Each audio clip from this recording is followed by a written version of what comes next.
This year this time around by Sergeant Cheryl Dorsey from the LAPD, former LAPD officer rather, and author. Talk a little bit more to us about what we can expect if either of the candidates actually do win these elections. Sergeant Cheryl Dorsey, good evening, and thank you for joining us on Newzroom Afrika, Channel 405. Thank you for having me.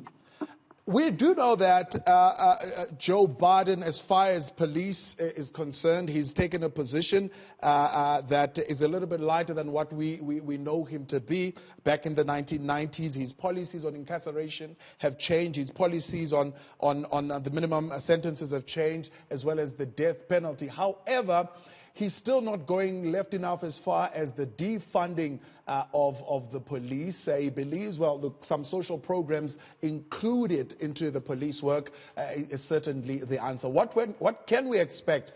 We do know what we can expect in a Donald Trump administration, but what can we expect in a Joe Biden administration? Well, listen, I'm not really sure. I think it'll be much like the Obama administration because we were unable to flip the Senate. And so the Senate is still controlled by the Republicans, and they're going to be obstructionists if we have a Democratic president, much like they were back when President Obama was in charge. And so in terms of defunding the police, I think that means different things to different people. And so what I want to share with your listeners and viewers in Africa is that defunding the police is not going to solve the problem with police accountability.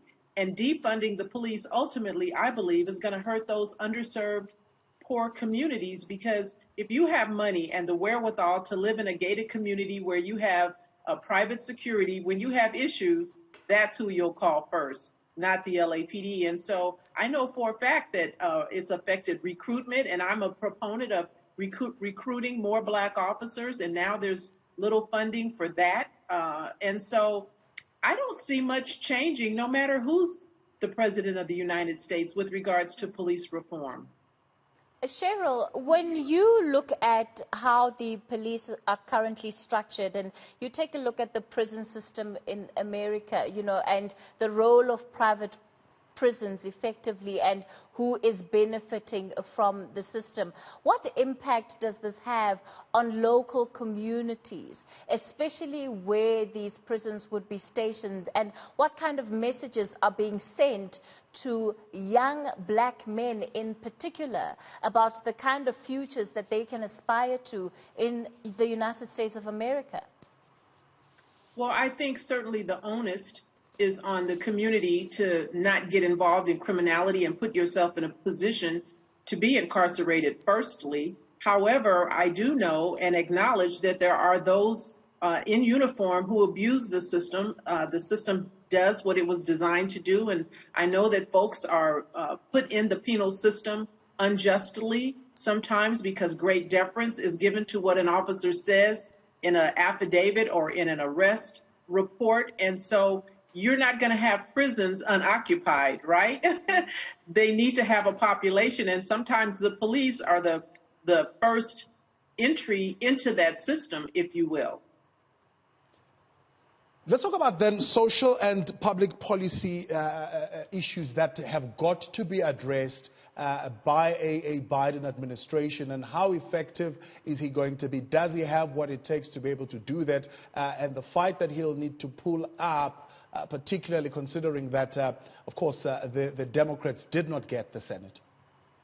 I'm not very hopeful. I see, much of the same obstructionism that went on with the GOP-led Senate. And so in terms of nationally, I don't know what a President Biden might be able to accomplish. But certainly locally, there's much to be done. Certainly there are here, particularly in California, Los Angeles, where I live, there's a district attorney who is looking like she's going to be replaced, and she was one who would not prosecute errant police officers. And so there's much work to be done, still left to do on the local level, and people are just going to have to roll up their sleeves and get busy.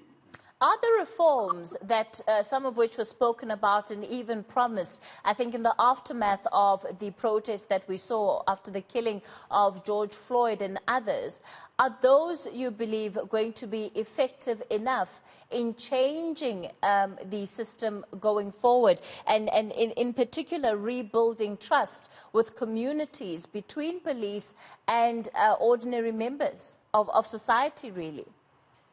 Some of the policies that were purported with regards to police reform already exist. For instance, prohibited chokeholds was talked about.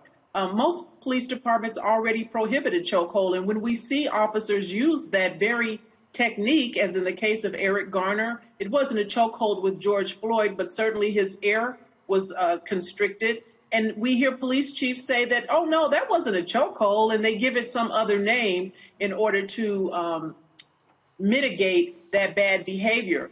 Accountability is what's needed to, in my opinion, to restore trust in the community. When you see an officer commit a policy violation, commit misconduct, and you don't hold that officer accountable, then what have you done to deter them, stop them from doing that again? We know in the case of Derek Chauvin, he had 18 personnel complaints, and there was another young man, Garrett Rolfe, who shot and killed Rayshard Brooks. He had over a dozen personnel complaints. And so unless and until you hold officers accountable, unless and until you deal with them at personnel complaint 1, 2, 7, 10, you're going to have a George Floyd or a Rayshard Brooks or any of the others that I could rattle off. Cheryl, I want to draw a little bit on the experience you would have had within the Los Angeles Police Department and perhaps what you were able to see from that close range in terms of what is fundamentally wrong with the system.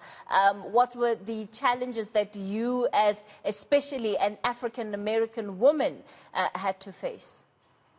Sometimes I think the problem is the mindset of the officers, right? If sense were common, everyone would have it. When I was a police officer, there were things that I just would not allow to happen in my presence. And because of my demeanor and my positioning on certain issues, I believe that prevented officers from doing things that they might ordinarily do in my presence because they didn't know if I was going to be a party to whatever it is that they may have been doing that was not quite in accord with our police policy. I had opportunities back in the day when it was customary for a white officer to get a black man out of his car during a traffic stop and sit him down on the curb very disrespectfully. And so when you're working with me, we don't sit black men on the curb if we're concerned about our safety. We handcuff them and we put them in the back of our police car like we're taught and trained. And so you need to be on a police department in order to affect some of those changes. It would have been nice if there was someone